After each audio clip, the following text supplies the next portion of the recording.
Hey there, welcome back to Dr. Doug's Daily Tips for Writing Great LDS Church Music. Today we're looking at hymn number 100.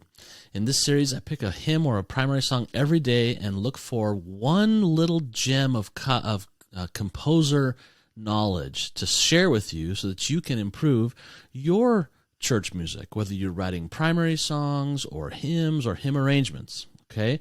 Today's may seem very simple, but it's a variety technique that can help the texture of your music improve, whether it's just a four-part hymn or a hymn arrangement or any kind of church music. Okay, so we all know this favorite song, hymn, Nearer My God to Thee. I just want to draw your attention to what happens between the soprano and the bass line in this opening phrase. Okay, you probably can't read my chicken scratch, so I'll explain a little bit. In the blue, I've marked where the soprano and the bass sing the opening two bars. And as you can hear, they're both moving all the time. So those first few chords, the bass moves with the soprano. They're moving, they're jumping, they're leaping, they're stepping together. The only difference is right here the bass does stay still while the melody goes down a little bit. But for the most part, they're changing at the same time. Okay? So that's one type of texture between the soprano, the highest voice, and the bass, the lowest voice. And we often focus on these what we call outer voices because they're easy to hear. It's the lowest sound and the highest sound. Even for a congregation member who's not musical at all, they can hear those parts better than any other parts. So thinking about the texture between your soprano and your bass is important. So these first two bars, like I mentioned, the texture is always moving. But then in the second two bars marked in green, notice how the bass stays on a pedal for the first whole measure while the soprano continues to move. Nearer to thee.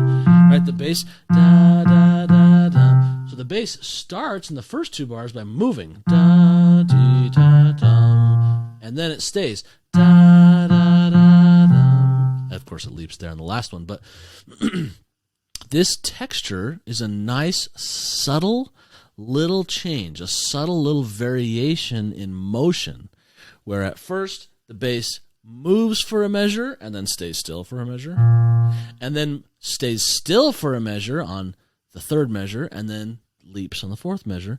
The soprano seems to always be moving. Okay? Like I said, tiny little detail, but an important one. It can change the texture. Now look at the next line. This continues. Okay? We get the bass again does this kind of move, move, move, and then stay still. And then it stays still on a different note and leaps. While the melody is moving all the time. So the same kind of texture occurs on the first line of the hymn and the second line of the hymn. So just let me play these for you and just kind of listen how the texture changes every other bar.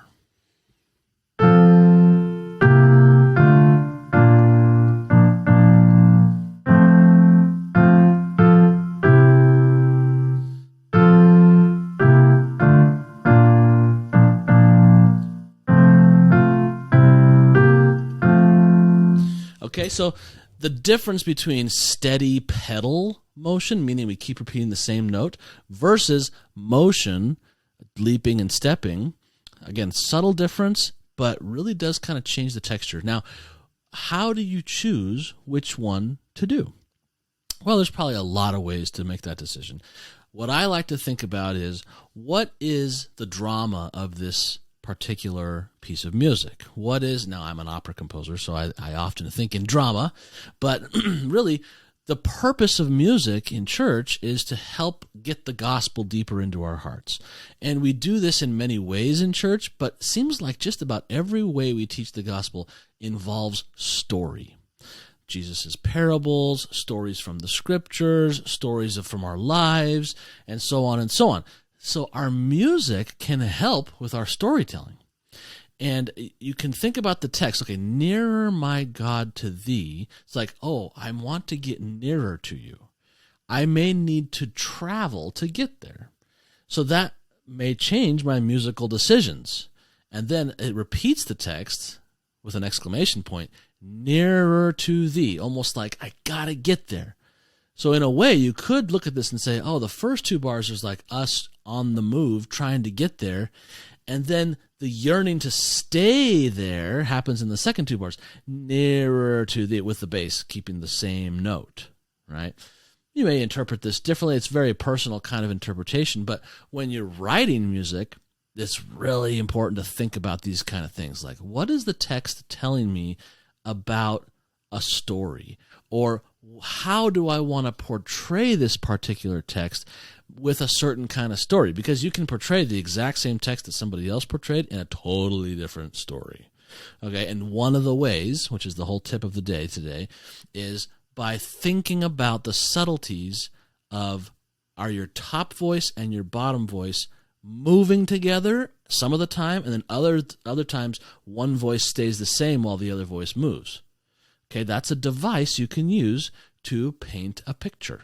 Okay, it's maybe a background device. It's not like a melody trick, but hey, the foreground of your painting won't be quite as nice if the background doesn't support it. Same goes for your music. Okay, so I hope you enjoyed that tip today. And if you'd like some more tips, head over to latterdaymusiversity.com, where you can get a free report called The 10 Commandments of Writing what I call warm, fuzzy, testimony-building music. It's a fun little guide to 10 really great tools that you can apply to any type of church music that you're writing for sacrament meeting or for other church use. It's totally free. Just head over to latterdaymusiversity.com. Okay, that's all for today. We'll be back tomorrow with Hymn 101. See you then.